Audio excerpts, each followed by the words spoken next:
What does supporting women at work really mean now? When people ask me what supporting women at work really means now, I think the important word is now, because expectations have changed. Traditionally, many organisations are focused on visible commitments, diversity statements, mentoring programmes, networking events, awareness campaigns. And those things are still important and still matter, but people increasingly judge organisations by the everyday experiences that they have rather than the intentions. So real support today means creating an environment where opportunity is genuinely equitable.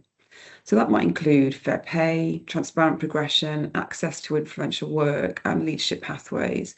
It also means recognising that women are not a single group with a single experience and therefore a single solution.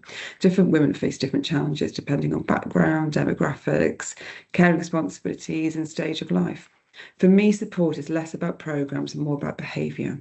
Culture is shaped in small moments every day. So it's those that who gets listened to in meetings, whose ideas are credited, who gets stretch opportunities, who's interrupted, who receives feedback, all these important moments.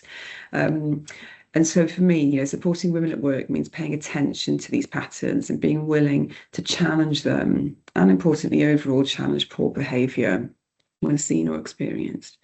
Another important shift is around flexibility and well-being. So we know the pandemic changed expectations for many people, especially around balancing work with life outside of work.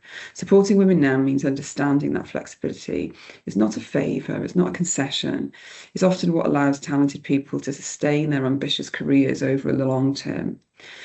So for me, the best organisations are designing work around outcomes and trust rather than outdated assumptions about visibility or presenteeism. So for me, supporting women at work today means moving from symbolic support to structural support, from saying the right things to consistently building fairer systems, better cultures, and more inclusive leadership every single day.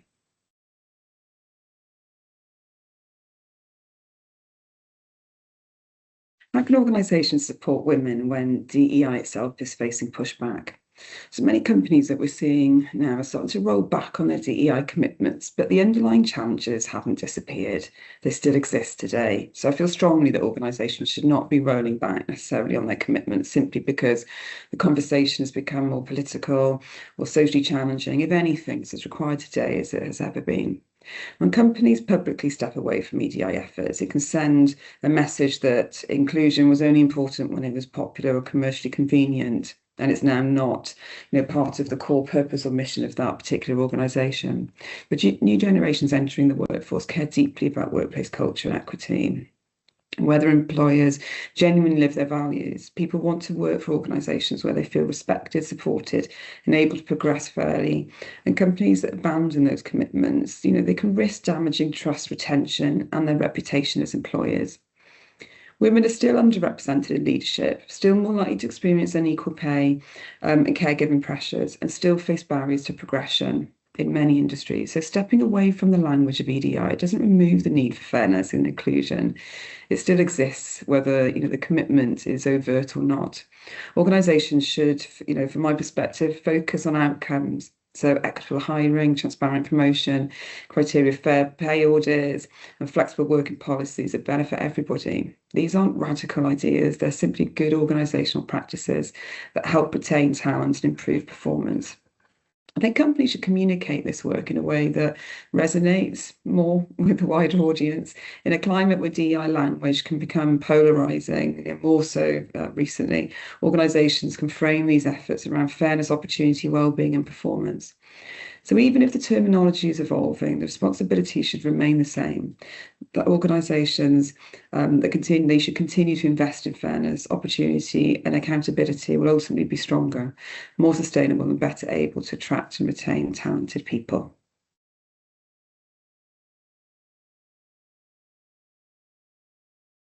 So how should companies recognise women's invisible work without expecting more of it?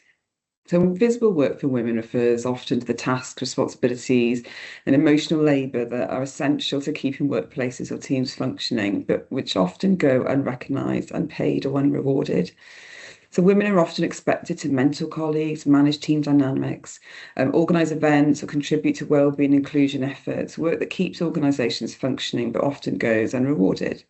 So companies, in my opinion, should be recognising and valuing these contributions much more, rather than assuming women will continue to do them quietly in the background. The first step for me is acknowledging that this work has real value and calling it out. So companies benefit enormously from employees who build cultures, support colleagues and hold teams together. And of course, this is not just for women, for all those colleagues that are focusing on these activities that may be feeling that it's not being valued or rewarded. Managers should actively track who is taking on these responsibilities and ensure they're distributed fairly across teams, giving everybody the opportunity to take part in that activity and learn from it and grow. So organisations need to stop treating invisible work as voluntary goodwill, from my perspective, and start recognising it as part of performance. These are important leadership qualities, assets across all the organisation that's important to driving performance. So that could mean formally including mentoring, team leadership, culture building, or employee support in performance reviews, and promoting the criteria. If something matters to the organisation, it should count. I also think companies should challenge the culture that rewards only the loudest or the most visible forms of leadership. Often women are contributing significantly behind the scenes, while others receive recognition for individual achievement and strong leadership. It's not just about visibility, it's also about collaboration, stability, and enabling others to succeed.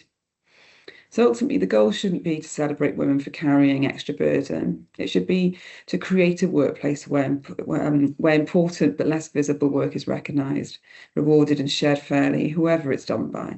Because when invisible work goes unnoticed, organisations can risk burning out the very people who are helping hold that culture together.